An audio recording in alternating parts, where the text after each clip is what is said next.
Ok, số đây cái gì? Anh ấy cái video review này cả đầm làng switchball version trong khởi á, version trong khởi cứ bay chuột pi bà chẳng vừa tỏ nè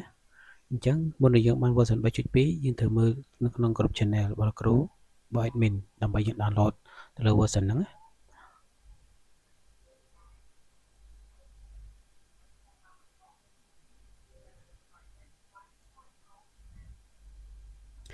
ok chắc version bay chuột pi cứ như miền sạp ấy nhưng tôi ca cho từ giờ cầm thi nó tầm đó nó có nó âm ấm version bay chuột pi ok ខ្ញុំបានតម្លើងរៀលហើយប៉ុន្តែខ្ញុំចង់ណែនាំឲ្យបងប្អូនដំឡើងម្ដងទៀតនេះ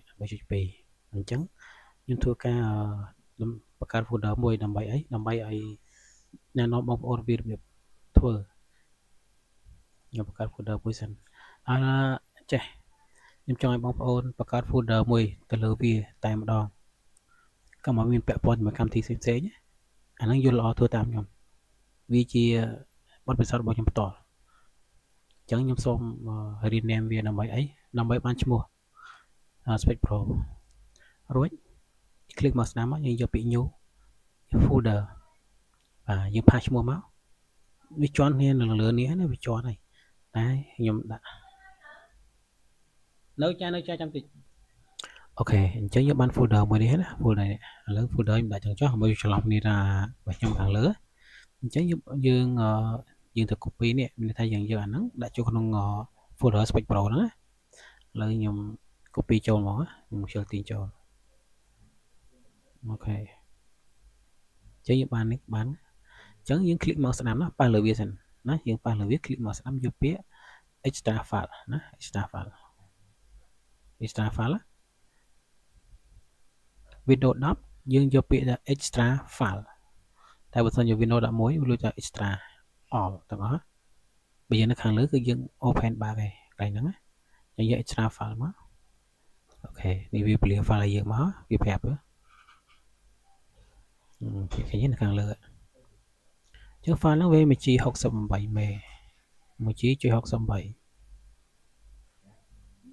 ថ្ងៃនេះយើងស្អកក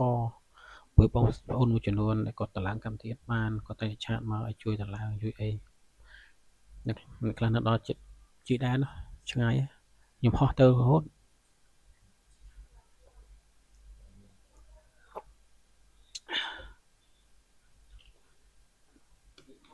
អូខេចិត្តចប់ហើយរួចចាំបន្តិចយូរម្ល៉េះវឹងមកយីមិនចឹងអូខេ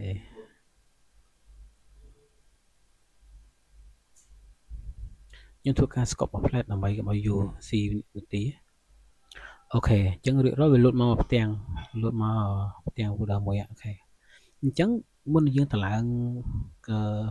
មុននឹងយើងតម្លើងឬក៏យើងប្រើប្រាស់ទៅលើ Speed Pro ខ្ញុំសូមឲ្យបងប្អូនដំឡើងកម្មវិធីនេះមួយ VC ណាចុចលើវា click មកស្ដាំយកពាក្យ run as administrator ឬក៏ចុចយក2ដងក៏បានដែរណាអញ្ចឹងបងប្អូនឆ្ងល់ហើយ double click ក៏ដំឡើងយើងយកពាក្យថា run as ក៏ដំឡើងអញ្ចឹងខ្ញុំជួយចិត្ត verb run as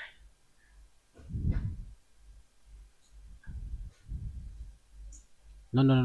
ឡំនេះបើលើនេះ run as អញ្ចឹងខ្ញុំបានតម្លើងរៀបរាល់ហើយទៅលើកម្មវិធី Microsoft គេហៅថា C++ ហ្នឹងហើយអញ្ចឹងកាលណាតម្លើងរៀបរាល់វាចេញពីតា repair uninstall ហើយ close អញ្ចឹងយើង close ទៅអូខេអញ្ចឹងបើយើងតម្លើងរៀបរាល់ហើយអញ្ចឹងយើងចូលទៅលើ folder មួយដែលមានឈ្មោះ FSM pack ណា full ចុចលើវាណាចុចលើវាហើយ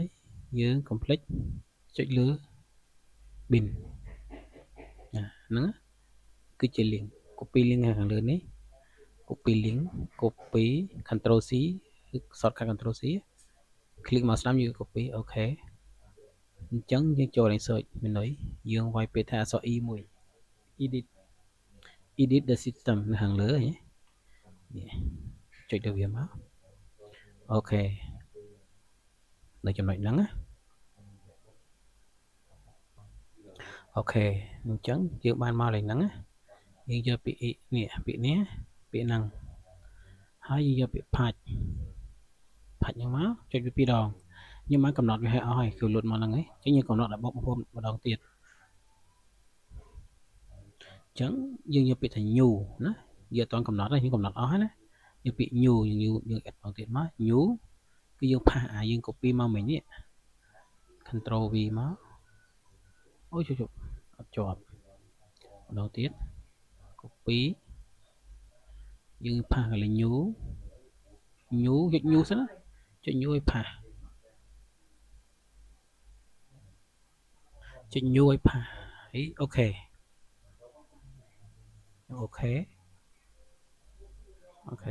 ហើយណាអញ្ចឹងអាចប្រើបានហើយយើងថតត្រឡប់មកវិញប្រើបានហើយប៉ុន្តែមួយទៀតចំណុចទី2បើសិនជាបងប្អូនកុំព្យូទ័របងប្អូន version ទាបឬក៏ថា Windows 10ឬក៏ថា Windows 8 7ដែលគាត់ប្រើប្រាស់ហើយឬក៏គាត់ចុចទៅលើអក្សរ E អាលេខ Start menu ហ្នឹងណាយើងអក្សរ E អត់ឃើញ search ឬ edit អត់ឃើញគឺយើងមាន function មួយនេះបងប្អូនឆាត់មកខ្ញុំគឺខ្ញុំឲ្យ link ហ្នឹងណាអញ្ចឹងធ្វើមិនបានទៅរកកន្លែងដែលយើងប្រើប្រាស់មិញណាកន្លែងកំណត់មិញណាបងចុច run អត់មានអីពិបាកទេបើគឺនៅ keyboard នៅលើ keyboard គឺមានប៊ូតុងសញ្ញារូប Windows ទៅហើយមិនថា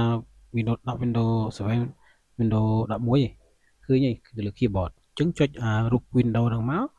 បូកជាមួយនឹងអក្សរ R ណាមួយចុចរូប Windows ឲ្យជាប់បូកជាមួយនឹងអក្សរ R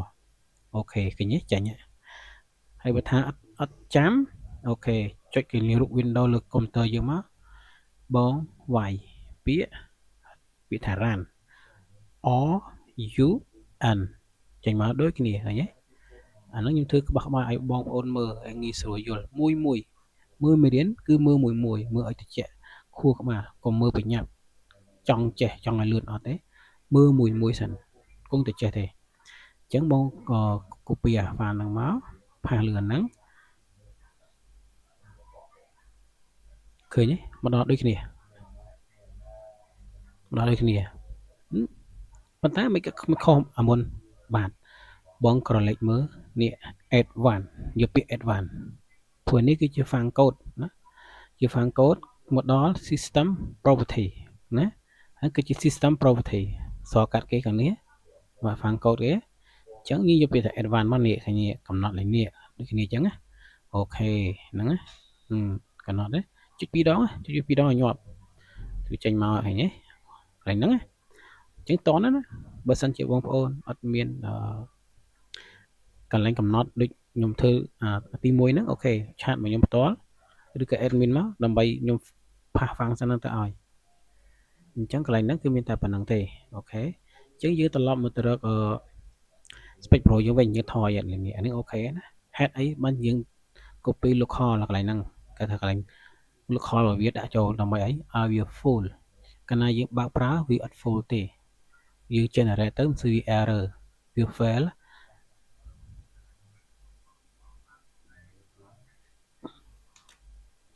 អូខេតោះថយមួយទៀតនេះអញ្ចឹងយើងនេះប្រើមកអញ្ចឹងបងប្អូនចុចលើវា click មកស្ដាំយកពាក្យថា send to កុំWindows 10 វាលោតពាក្យថា send to រកពាក្យថា send to Windows 10 send to មកខ្ញុំរក send to សិន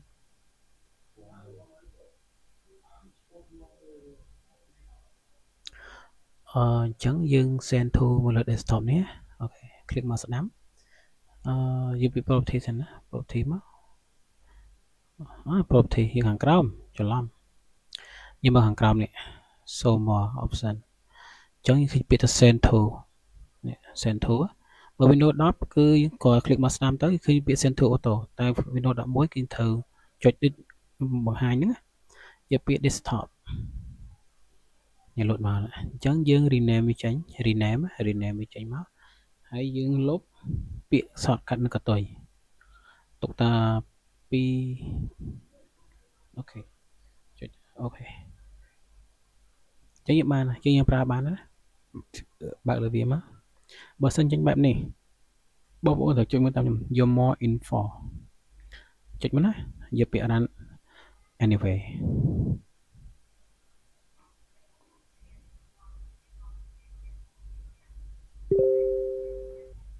អូខេមកអញ្ចឹងបើសិនករណីថាវាលុតទាមទារ license ណាទាមទារ license អញ្ចឹងបងប្អូនយកពាក្យណានេះយកពាក្យហ្នឹងចុចវាពាក្យ license copy ID ហ្នឹងមកផ្ញើទៅឲ្យ admin ផ្ញើទៅឲ្យ admin ណាផ្ញើទៅ admin ហើយ admin គាត់ផ្ញើ license ឲ្យយើងអញ្ចឹងយើង save license ដាក់ចូលនឹងកន្លែងហ្នឹងដែរណាយើង save license ចូលក្នុងហ្នឹងណា save មកដើម្បីយើងបញ្ចូលទៅឲ្យវាស្គាល់ជាមួយគ្នានៅហ្នឹងអញ្ចឹងឧទាហរណ៍ថាឥឡូវយើងបាន license មកណាយើងបាន license មក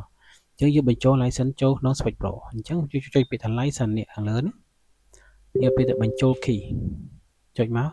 ដោយសារខ្ញុំបញ្ចូលហើយគឺវា highlight បាត់ហើយចុចបញ្ចូល key វា browser ទៅរក license ហ្នឹងមកចុចលើ license ហើយ OK មកវាលុបពាក្យ OK នៅកន្លែងនេះអូខេអញ្ចឹងនៅកន្លែងនេះអក្សរពណ៌ក្រហមវាលុបទៅជាអក្សរពណ៌បៃតងចេញបែបហ្នឹងពណ៌បៃតងហ្នឹងពណ៌អក្សរពណ៌ក្រហមមកជួទៅជាពណ៌បៃតងហើយលុយវាលុបជា username Telegram យើងដោយសារ admin ដាក់ username Telegram ដើម្បីកំណត់ទៅលើ Switch Pro យើងប្រើកន្លែងហ្នឹងណាអូខេអញ្ចឹងរបៀបការដំឡើង KH Switch Pro version 3.2 ចប់ត្រឹមហ្នឹងបើសិនបងប្អូនមានចម្ងល់ឬក៏ថាកន្លែងណាមិនទាន់អាចឆាតសួរខ្ញុំបានអូខេអរគុណច្រើន